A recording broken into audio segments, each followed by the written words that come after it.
I never felt that I was a Negro till I came to this country. Why? Because my tutor in the monastery told me that I was not a Negro, but I was a sunburned Hebrew. The three-fourths of the human race that is not white gets political power. What are you going to do to the whites? Segregate them? Then we will be as bad as the white. So what we will do is we'll allow them to mix with us. I'm sorry, it's frustrating to see how little decisions can make generational impacts. Hi, I'm Danielle Romero. Thank you so much for being with me here on my channel, where we've been diving into American history, family stories, and how those things connect and tell a much bigger story. And the last few videos I've done, I have been reacting to old archival footage from the 1950s, talking about race and how Americans have perceived themselves and other people. And it's from 1956. It's that same cadre of exchange students who have come to the United States from all over the world. And they are taking time to put them in groups of 4 for in-depth discussions. And the 4 students today are from Nigeria, Ethiopia, Ghana, and South Africa. And they're going to have a debate on prejudice. I've been running into some issues with YouTube flagging these videos, and a lot of these videos, they're not saying anything wrong, and it's from a long time ago, but I'm getting a little concerned that my videos are not going to be allowed on here, or at least videos like this, for much longer. So I'm thinking about, I have a Patreon, but I'm thinking about maybe using the Patreon to kind of host the videos that YouTube isn't letting me put up. If you like this channel and you like these videos, supporting me on Patreon would be great. Let's jump in and talk about this. So grab a tea, grab a coffee. Do you drink one of those? I have my coffee ready to go, and let's get schooled. Discussion on the roots of prejudice. All 4 participants in today's discussion are high school students from Africa. Let me introduce them to you now. First, from the Gold Coast is 18-year-old Alfred Bannerman. We call him Nini. It all started, Nini tells us, when he was born. He looked like a little old man. And Nini is a term of respect for an old man. We still call him Nini, and he considers it a term of respect. From Nigeria, Mohammed Liman, 18 years old. From the Union of South Africa, Dix Loubser. Dix, well, you should see him do the rock and roll. From Ethiopia, 17-year-old Nebiat Tafari. It was Nebiat's suggestion that we start this discussion with a prayer in case there should be violence later. What you heard was Nebiat from Ethiopia giving a prayer in the Ge'ez language. He's a Cop by religion, Amhara by race, Hebrew in origin, and an African since he's been to America. How should we start this discussion on prejudice? Would it be unfair to ask each of you what your own prejudices are? How about you, Nebi? Actually, I'm prejudiced against the Italians, and I have been prejudiced against the Mohammedans. Since I arrived here, I have developed some new prejudices, and I never felt that I was a Negro till I came to this country. Why? Because my tutor in the monastery told me that I was not a Negro, but I was a sunburned Hebrew. You mentioned that you have prejudices against Mohammedans. I am a Mohammedan, and I have prejudices against Christians, too, in southern Nigeria. Look, you said you have prejudices against Christians in southern Nigeria. Is that particularly because they are Christians? I'm a Christian myself, but I have no prejudice against Mohammedans. I rather prejudice against whites. But why have you got prejudice against the whites in the Gold Coast? I think it's sort of this kind. At first, I was not prejudiced against whites anyway. I was prejudiced against fellow Africans because I had some opportunities which some of the Africans didn't get. I was brought up in a city. I lived the Western way, I dressed the Western style, and I did everything Western. And so I was looking down upon fellow Africans who live in the villages, in the rural areas. As I developed, I started getting some political ideas. Especially, I'm very much interested in the problem in South Africa. We hear quite often about how the blacks are treated there, how everything goes on there. And for instance, everybody knows that we get good friendship and peace in the world through games like the Olympic Games and those kinds of games. But everybody knows that the team from the Union of South Africa has not got a single African, which means the people in South Africa think of themselves as superior beings. And this thing gives me more ideas just to be prejudiced and discriminate against the whites. And so I'd like you to explain to me some of the policies of the apartheid system and the basic idea to the logical conclusion. Well, in South Africa, one must realize this fact, overseas people especially, and that is that this is the first case in history that a white nation has settled itself in a black country. In the whole of Africa, there are 190 million Africans, 190 million Negroes. Yes, yes. And in Southern Africa, there are almost 3 million white people. That means less than 3%. Now, in South Africa itself, the blacks outnumber the whites there by 4 to 1. In the States here, they outnumber the white people outnumber the Negroes 8 to 1. For that reason, and for the reason, and for this fact, that one cannot ever draw a parallel line between the Negroes in South Africa and the Negroes in the States. The Negroes in the States are far above the Negroes in South Africa as far as education and civilization goes. Now, I just want to pause here for a second. First of all, I'm blown away by how, like, the hook on this video. I'm like, I am sucked in. I am ready to hear this. I wish we could have heard that prayer. And I think it's interesting too because in a previous video, the lady that is hosting the debate, she had said, well, the next week's debate, which we're watching, is going to have 4 gentlemen from Africa, 1 white, 3 colored, and those were her words. And it's interesting though, because you could see there's already the splintering division among the people that you would say, well, they look the most similar, so they should be sticking together. And they're saying, well, I don't like Christians. And this guy's over here saying, well, I'm a Christian, but I don't like white people. And you just see that there's like, we will always find something. There's always something to divide us. I would also love to hear more about this guy saying he didn't know that he was a Negro until he came to the United States. That's someone. Government's policy of apartheid. That policy, the guiding principle of this policy is to help the non-whites in South Africa to self-realization in their own territories and within their own communities so that they can govern themselves. Gradually they'll be giving more and more power to govern themselves. Now that's what the guiding principle is, and that's what the white man in South Africa is doing. Let me make this point clear. You say they want the Africans to develop themselves. And so will you allow the Africans to get their own governments and their own representations? Or will you like to give them the rules and the laws by yourselves? No, we force them and do everything. We're not going to force them to do anything. No, the point is, I know that in South Africa you have a government, and there is not a single African in the government. There are 9 million Africans as against 2 million whites. Why is it that there is not a single African in the government of South Africa? Well, they're 9 representatives for the... But I mean, how can 9 Englishmen or 9 Europeans represent 9 million Africans? How can they know their problems and their ideas? These people are Africans. You believe in separateness.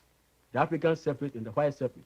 Well, how then can it happen that you get whites representing Africans I don't think that they are separate? I don't think that is fair either. Since the people in the House of Representatives, do you call it that? That's right. They are supported by the taxes paid by the natives, aren't they? No, just a minute. There, you've gone altogether wrong. If South Africa was to subsist on the taxes that the Bantu in South Africa pay, then South Africa would drop just like that. Then, okay. on what do they support? What supports them?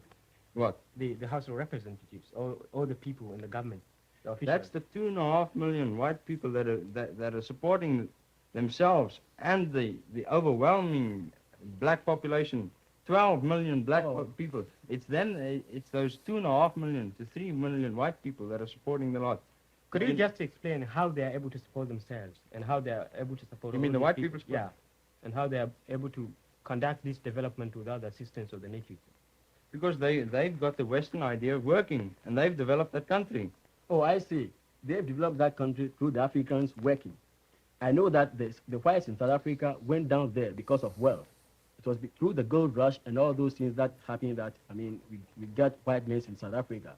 And so they went down there purposely to use the Africans as tools for their own benefits. Isn't that?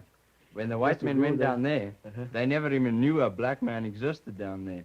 When the white man landed at the bottom of the Cape in 1652, the black people in South Africa hadn't even moved over the northern boundary of the Union of South Africa. Yes. I know these people would like to get these sociological ideas just to get around the question. So far as I know, the people in South Africa are a nomadic tribe by career or by profession. They are herdsmen who move with their cattle all around the belt. Nowadays, even in the olden days. Okay. It might happen that they were living down south, but because of their profession, they happened to live up north. Because in those days, there were warring tribes which were waging wars against each other. And so you cannot say that the land is yours. Everybody knows that Africa is for Africans. And when we think of Africans, we think of blacks. That's how I know. So I want to pause there. This is, I don't feel equipped to add commentary to this. So I hope that you're watching this with me. We're watching this together and listening. And I need some instruction on this. I don't know about the history of South Africa. I just don't. But what's standing out to me here is this idea of, we think of Africa, we think of blacks. And there's this idea, and I'm wondering, about the reverse of that. And when we think of this country, we think of whites. And is that okay in modern parlance? Is that an okay thing to be saying? Is it true? Something to think about. So I'm going to let him finish that thought. Well, look, just to And give you you are a using short the policy, and you are using the policy of aggressors that the land, the earth belongs to everybody, and the one that is powerful rules the part of the world which is owned by the others. That's the policy that aggressors use. You know who are the aggressors? It's the African National Congress in Africa. They are the aggressors. No, how can there be? If the Africans in Africa would stop being so militant and would rather get down and help and build up South Africa and build up Africa, the problem would cease almost immediately. Okay, let me ask you this thing. You said if they can come down and help, the problem will cease. The point is, how can they help if you get 9 million Africans and 3 million Europeans, and you get only 9 Europeans representing the interests of these Africans? Do you believe, let me ask you this personal question, do you believe, according to your apartheid policy, in getting 2 South Africas, one South Africa for the Africans and one South Africa for this thing, with 2 different colonial policies and 2 different foreign policies? No. If you don't, give me the answer. Well, I wouldn't be able to give you the definite answer right now. Why? You believe in separateness. And why don't you believe in getting the Africans separate, having their own government and everything, thereby creating 2 unions of South Africa? So I think what he's saying, and please correct me if I'm wrong, I know some of you are already on there letting me know I'm wrong, but is he's saying that the apartheid is very much like Jim Crow, right? This separateness of white and colored, white and black. And is he saying here, if you want to be separate from us, like let us be completely separate, let us be apart from you and rule ourselves over here, and you stay separate from us over there? It sounds to me that sounds like what that student is asking. That's the point. But so far as you believe in apartheid, it means you believe in separateness. Then keep the Africans separate with their own governments, with their own money, with their own everything, and keep the whites separate. Excuse me, I'll just come in there. Okay. He said that if Africans would just calm down and then cooperate with them, the land will achieve peacefulness. Right. Do you mean that the Africans are the people who are really the aggressors against you? You are not really aggressive towards Africans. I mean, of course not. The general attitude in South Africa, and I come from a country, I know, every summer that we have, every holiday at least that I have, I go and spend on the farms, and I live amongst these natives. I really get to know what they do and what they are. Then like. the general attitude of the white people in South Africa is sympathetic towards the black people. They regard themselves as the trustees of the. I mean, black why shouldn't they be sympathetic? The point is, I always stress this fact that there are 9 million Africans and 3 million whites. Exactly. So. If you come to South Africa, there are only 43 Africans with university degrees who are graduates. If you come to the Gold Coast, you have thousands of them. Gold Coast is a black colony, just like South Africa. But we have been able to develop everything, which shows the capability of the African to do anything itself. But we have been able to get all these ideas through the mixture of Western ideas. Actually, we couldn't develop on our own, until we got British help. And since we got the help, we have been able to do everything ourselves. Okay, so let me know what you think about that, because he's saying here, we can do this on our own. We can be separate, but he's also kind of tapping back and saying the British brought over some great ideas, and we're utilizing those ideas, and they're helpful to us. And honestly, I think that's the way it should be. I mean, some cultures are really good at this, some cultures are really good at that, and to be honest, the idea that we don't have this interdependency is kind of ludicrous, and I don't think that's like a modern thing that has happened. Like there has been interdependency for a long time in many different ways, and I really respect him for the way that he's phrasing that. If you go down to South Africa and help the Africans with your ideas, getting, free mixture of ideas, everything will be okay. But the point is, you use the Africans as tools. You tell them that don't be in this city after 9 o'clock, don't wear this thing, don't do this thing, don't go to America, and the Africans don't go any part apart. Anywhere at all outside the South African Union. You know, the white people in South Africa aren't allowed in the black areas either after dark. It's because you created this situation. Why don't get free mixture? You look down on the Africans. That's the point. Am I quite clear? Because you said you believe in separateness, and I want you to come down to this point. You have not answered my question as yet. Just let me interfere. What's the fundamental cause of all this discrimination in South Africa?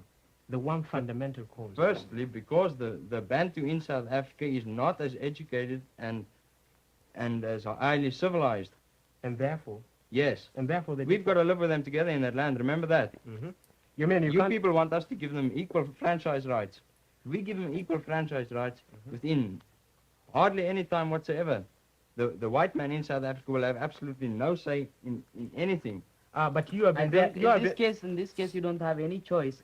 Suppose now you think that if the society of the white and the society of the blacks is mixed, it will be quite dangerous for you because these people are not as civilized as the white. Exactly. Suppose these people are kept in separation, and you educate them, and the government, I think, believes within the 20 years they will be of the same standard as the white. And this means that you are giving them help mechanically, and unless you mix with them, if they are as good as you, then they will say, get away, who cares for you? Yeah. You must realize the fact that they will do so because you were not exchanging ideas for developing these people in terms of friendship. But that's exactly what we're doing. No. The black man and the white man in South Africa are working together. No. There's constant contact between the ministers and the Bantu. No, but yes. How can 9 white men get the interest of 9 million Africans? That's the point. If you get the Africans there in the government themselves, it's not just they 9. can be able. It's not just 9 men, and it's not the 9 million black people aren't just sitting there and waiting for the government to do something for them. They governing themselves. They got local governments already. Yes. And they're getting more and more local government. Okay. Answer this question for me. I was asking you a personal question, if you don't mind. The point is, you believe in separateness. Yeah. You believe that if you keep the Africans separate, entirely separate, and the whites entirely separate, you can be able to live in South Africa? Yeah. You mustn't take this idea of separateness or apartheid too literal. It doesn't mean that's fenced around and blacks live there and whites live there. That's how it is. Oh, no, if you go to South Africa, tell me this thing. You come near Johannesburg. Africans are not allowed to be in Johannesburg after 9 o'clock. Am I quite clear? Is it true? No, it's not. Is it not true? In Johannesburg, after dark, yes, it's just those hooligans that walk around there. After dark, any self-respecting Bantu or white person won't venture out of doors.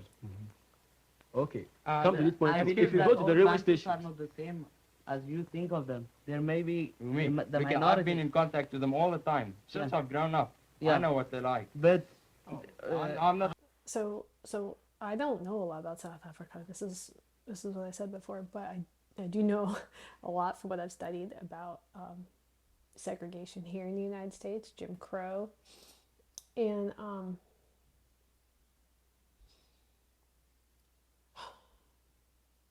think what's startling to see is, even though this is old, it's from the 50s, that how much progress have we made?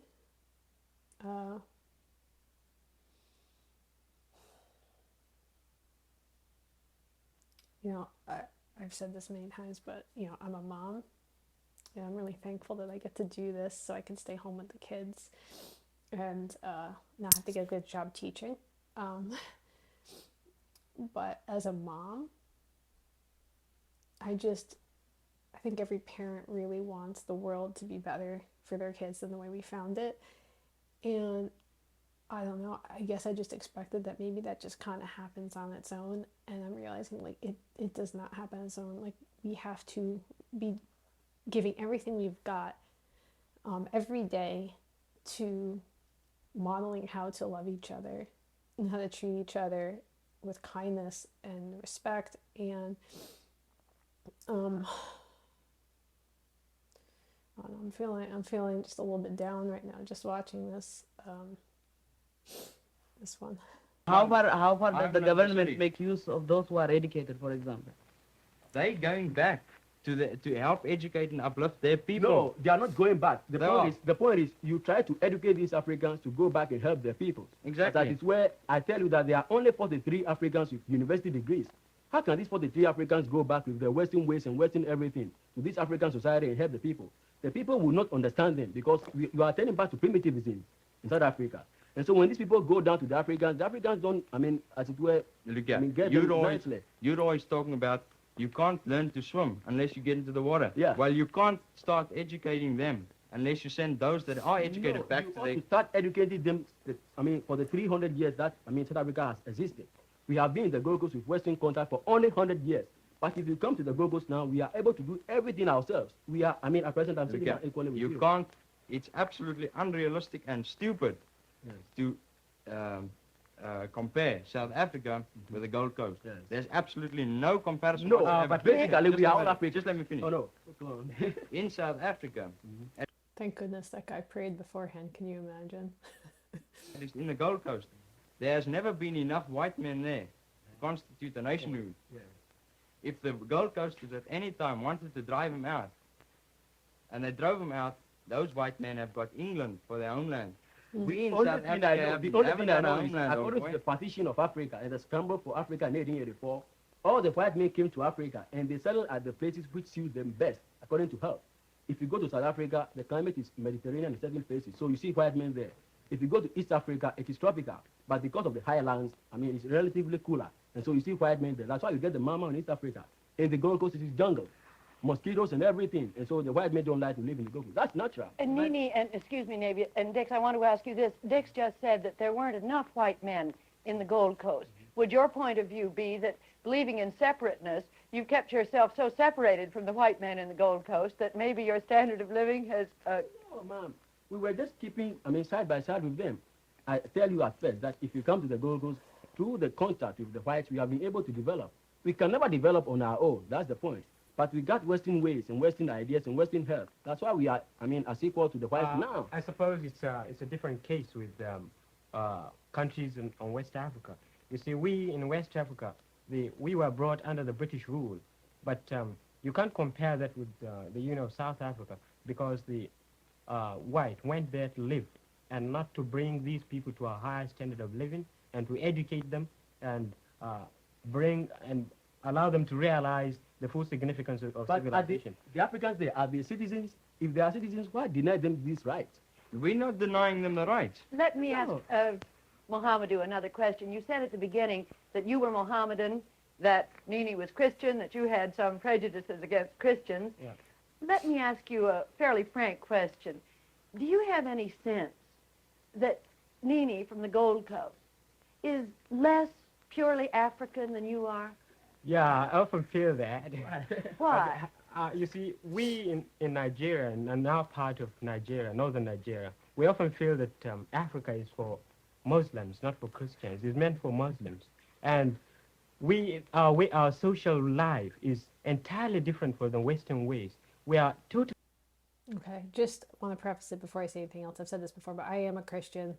I think he also said that he had a prejudice against Italians. I hope he'll go into that because I have a lot of Italian ancestry, so I'm really curious. But this is what I mean. There's this other dynamic of, okay, well, now we're going to see the next thing that splits, and it's religion. So I'm curious about this exchange. opposed to it because it sort of tried to disassociate our religious principles. We were talking a moment ago about discrimination between white and black. Suppose Nini comes to visit you in Nigeria. Would he be discriminated against in any way? I suppose so, simply because, for one reason. You see, we eat in a bowl. In my home, we put a big bowl down, and you have about 3 or 4 people putting their hands all at the same time into the bowl. There is And, a level of competition. And you see, we don't allow Christians to interfere. We don't allow Christians to put their hands inside. You see, it's one of our religious doctrines. We don't allow, we're not supposed to eat with Christians in the same bowl unless we're obligated to. And so that's one of the things which we will... On this question of religion, I'd like to ask you one more thing.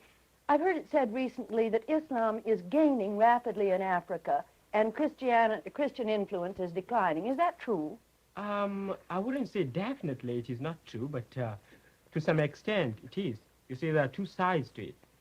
We have the Ahmadiyya movement in Nigeria. They come from Pakistan, and I think it originated about 1885. I don't know. I wonder if Nini would agree with you that Christianity is on the way. I agree with him.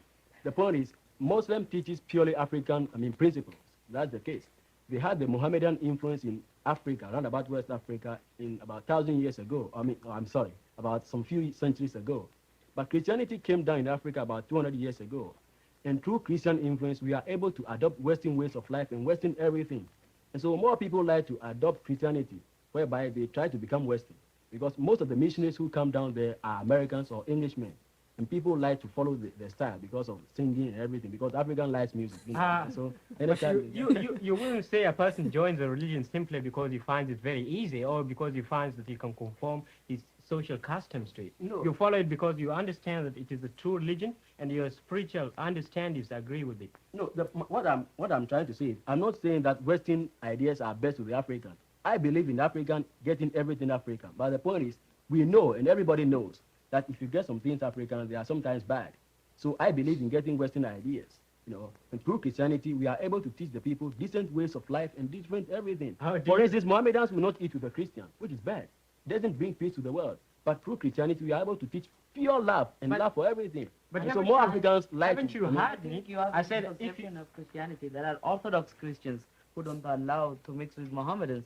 For example, I belong to a real Orthodox Christian religion known as the Copts, and there it says that its origin, of course, from Judaism also. It says that the animal must be properly slaughtered before you eat it, and if a Mohammedan has already slaughtered a sheep or a cow, for example, I will not eat with him. I'm sure there are infinite prejudices in your country alone between Amharas and Hebrews and Arabs. You do say your origin is Hebrew, do you not? And most of the Ethiopians are. We could talk for ages on that, but there's another question I want very much to ask all of you. Talk about that. That is, what had you heard about race problems in America before you came? Is our problem greater or less than you thought? I thought it was greater before I came. Because of the nationalistic feelings in the Gold Coast, everybody is prejudiced against the whites. Because we want to get the best positions in the government. At present, we have it though. But in the olden days, we wanted to get them. And so we were always constant on the point to listen to some of these things which happen in America. About 70% of the news about America are concerning racial prejudice. Is that true in the Gold Coast, Dick? How much news, American news, is concerned? I'm sorry, in South Africa. Well, very little. Except the case like the recent Supreme Court case comes up, then that receives attention in the South African newspapers. But we realize what the position is here in the States, and we got a problem much, much bigger than ours back home. Was our problem greater than you thought it would be, or less? Oh, I think it's bigger than I thought it would be. Because, well, I imagined when I came over here that all the Negroes were as well educated as the white people. And, well, that's not always the case, especially down south. And then I didn't expect to find them as concentrated in the south as they are. Have any of you had any experiences with segregation here in this country? Well, I've just got something quite insignificant. People get to know that I'm a foreigner, and so they treat me differently. When I came at first, I tried to get an American haircut, appear in American clothes as best as possible and as much as possible, just for people to discriminate against me. And I've never had such an occasion. I've been trying to get it, but it seems as if I've been getting the best, actually. Much friendliness. Yes, ma'am. How about you, Navy? This is rather superficial, but I was living in one of the communities in New Jersey, which is strictly white resident, and there I couldn't get a haircut for about 2 weeks because the white man don't know how to cut this type of hair. And one of the boys was joking to me that he said that the best engineers in the United States are working hard to design an instrument that will be of some use to cut this hair. Then that's not discrimination. Well, it is another sort of discrimination because United States is a business country, and if they discourage their customers by means of types of hair, then they are defeating their own purpose.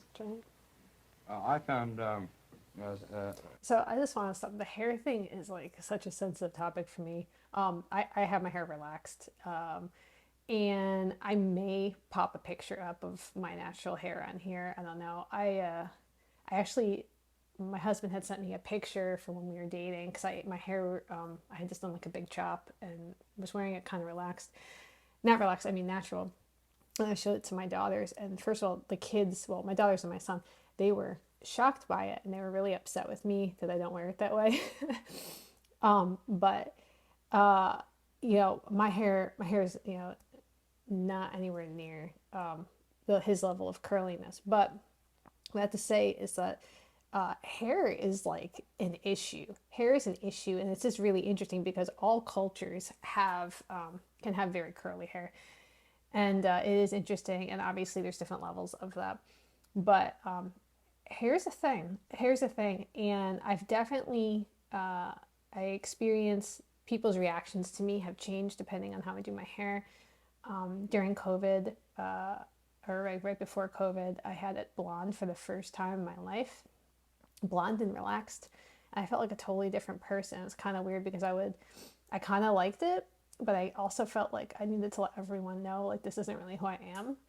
And I think there's, you know, just hearing him say that and just thinking about, all I have to say is I think his perspective is really interesting because he's like, if you want to make money, if America's a business country, you know, or a capitalist country, you're missing out on a lot of money because there are people who need help in this area. And it's just, you know, I feel like it's only just recently, I would say, as I've been an adult, there's been like this movement of kind of embracing naturalness about yourself. And I think especially for women and women's hair. But we could talk about that later. a little bit of segregation, yeah, forms of segregation at any rate. And that is, while I was speaking to residents in New Jersey, while they were teachers, and they told me that although it's officially prohibited by law, there are what they call gentlemen's agreements, whereby a Negro cannot obtain land or buy property in a white man's area. Then, on the other hand, I found that on the whole, the Negroes here are not as economically sound as the white men are. And then too, in a recent case where Negro and white schools have been integrated, the Negro teachers have lost their jobs. See, let's come to this point. You said they are not economically sound as the white men.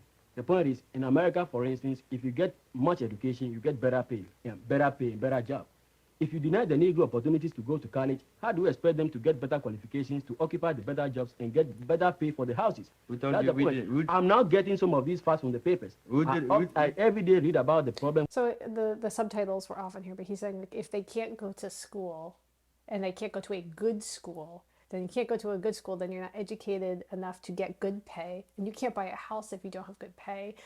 And it reminds me a little bit of like what happened with my dad's dad when he came back from World War II. So he's the son of immigrants from southern Italy, lots of kids in that family, and he went in the Navy as a teenager. He dropped out of high school and he fought for the United States. And when he got back, he was eligible for the GI Bill and that pension, and that completely changed the trajectory of his life. And I think my family's life, let me tell you about how that economic opportunity affects people. So my grandpa is a teenager. He comes back. He's now eligible for this stuff, okay? And he ends up getting his master's degree. I think he went to Cornell. He gets his master's degree, and he has like an okay job. It's not like a high-paying job. He was like a high school education, like high school gym teacher. He did driver's ed, like stuff like that. But because of the benefits from the bill, he built his own house. He had a second house on a lake, and he paid for us to have an in-ground pool when we were little kids. He paid for me to get braces, and I feel like it just I'm sorry, it's frustrating to see how little decisions can make generational impacts. You know, my mom's side of the family, you know, she was considered in Louisiana, she's black. And you know, when she left Louisiana, she moved to New York and changed her name and tried to start identifying as French. And what she did, whether you know we agree with it or not, again, it provided the family with opportunities where you know my grandmother had a 5th grade education, but she was able to start her own business in New York.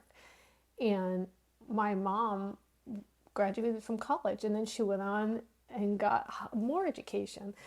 And I feel like you can see how opportunities, you know, some people squander opportunities, right? Some people don't take advantage of that, but the opportunities should be there for people to choose to take or not take. And you can see how there are generational effects to that. So what he was saying about, you know, not being allowed to go to a good school and how that affects things, it doesn't just affect that person, it affects their children and their grandchildren.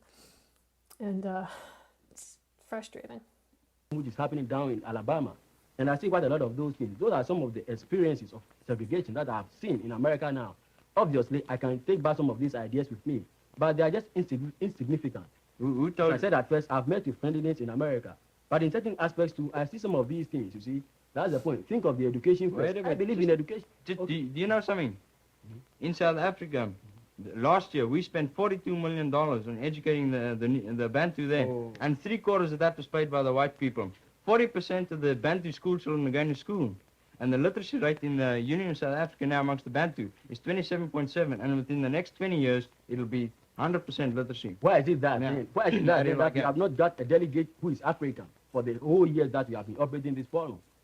I'm sure that next year a white man is going to come here as a delegate for the Union of South Africa, though there are 9 million South Africans who are Africans. So don't think of this thing as something like literacy. I know that the literacy rate in South Africa is 16%. But it's 27%. But the point is, the Africans just get the elementary education in the African quarters, which is fit for nothing but unskilled labor. To sum up a little bit, Nini, what's the best thing your government can do, the most significant thing to help attack this problem? At present, we are not yet fully self-government. We do everything ourselves in the government. But the last point is defense and external affairs. Great Britain is controlling this. And the moment we become independent, we can prove to the outside world that the African can rule himself and the black can govern himself. And so I think that's the only thing. Dick? The government must definitely apply this policy of apartheid more firmly and more thoroughly, and apply it and carry it out more rapidly than it's done in the future. There's a final question I'd like to ask you. Since the population of the world, the percentage between white and non-white is roughly what it is here, I'm sure Dix and I are wondering when the 3/4 of the human race that is not white gets political power. What are you going to do to the whites? Segregate them? This lady. Segregation, then we will be as bad as the white. So what we will do is we'll allow them to mix with us, and in the meantime unite ourselves like that we did in the Bandung conference. Well, listen to me. When Mr. Thurgood Marshall, the attorney to Miss Lucy, when he came down from Alabama to New York, this is what he said. He said that sometimes Negro organizations and individual Negroes, through their help to save the white man, so become a little bit tired. And so I think probably that's our mission. To save the white man's yeah, soul. to save the white man's soul. That was hard. I'm a little surprised. I'm feeling so emotional. I think there's this balance of knowing how I've lived my life, blessings I've had in my life, and not that I haven't had struggles, but opportunities, lots of opportunities that I have decided to pursue, and knowing that they don't come like at that moment, but it's a chain of events going back to experiences that our parents had, our grandparents had, our great-grandparents had. I think it's really important for all of us to understand our connection to our families, and not just our families, but like I always say, our family stories. What was it like around the time that your great-grandparents were alive? What were they going through? What environment did they create for your parents that came, trickles down to you? And I can see that clearly from my own story, even just sitting here listening to these gentlemen. And I realized I need to understand a little bit. I need to understand South Africa. I don't really understand the apartheid history. I think I've always just kind of equated it with Jim Crow. But something that they kept pointing out here, especially Nini was saying, there's this balance of like, well, here in the United States, it was predominantly white with a smaller number of blacks. And in South Africa, it is predominantly black with a small number of whites coming into this nation. And I feel like I have a lot more questions, honestly, than I thought I was going to have. So I would love to hear your thoughts on this. And if you think that this history and these videos are worth saving and getting out in front of people, would you consider supporting the channel? And like I said, I'm only asked because YouTube has been flagging a lot of my content, and I'm not really sure why. But I feel like this is extremely, extremely important. We need to be sitting down and looking at this and talking about it and watching it with our kids and sharing it. And so if you would consider supporting me on Patreon, I'll leave a link there.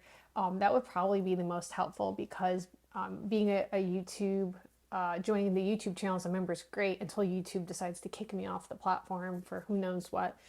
So I'm going to think about releasing things on Patreon as well. So I'll leave a link to that below. Let me know if you have any other ideas for that, because I like being on YouTube. I think it's just an amazing platform, but it's really hard to see that stuff like this is getting censored. But it really bothers me. So I'm just going to keep trucking until they kick me off. We'll talk soon. Thank you so much for being here.